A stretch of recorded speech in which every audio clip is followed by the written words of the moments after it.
Hello guys, magot tayo ngayon ng chicken with mushroom. So ngayon, ginawa ko po dito, naglagay pa ako ng kaunting mantika, sesame oil.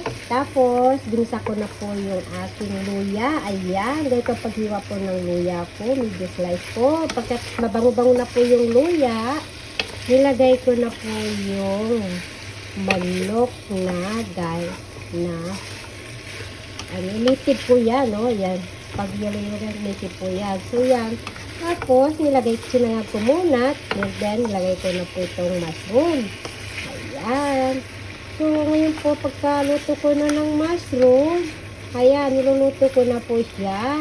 Na yan po. At lalagyan ko po siya ng sabaw kasi mas laki natin ng apoy. Ayan. At para maluto po siya ng maigi. At makain, pag kinagat po ng mga bata, malambot po yan. So, kailangan po palambutin natin siya, no? Para masarap. Kaya lutuin ko ng hinay sa apoy. Yan po. Ito po ang tawag nila, chicken with ginger and mushroom. Ayan po. Hindi ko na po nilagyan ko yung parang bulaklak ng saging, tapos red eyes. Tama na po, masyado na po marami. So, malasa na po yan. Pagkatapos po, lalagyan ko po na lang po siya ng lasang soya sauce. Ayan, at kaunting asukal. Sorry. At doon din po, ang ginagawa ko po, pag may chicken cubes kayo, pwede na po nilagyan ng chicken cubes, mas malasa. So, yan po, lalagyan ko po siya ng tubig. Ayan, na po siya, medyo luto-luto lang. So, ngayon, haluin po natin para po maluto po siya masyado. So, ayan po ang ating luto po. Ginger with mushroom and chicken. Napakasarap po yan. Ayan.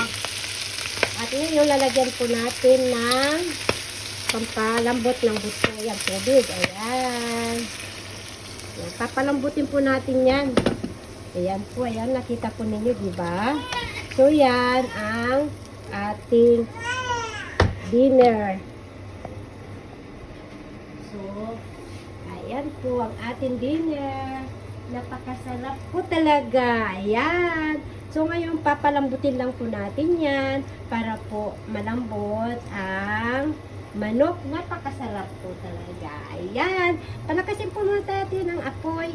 Ayan, medyo malakas na po siya. At takpan po natin. Ipakuluan na lang po natin yan. Ayan.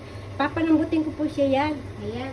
Para po mamaya, pag naluto, malambot po siya. Ayan.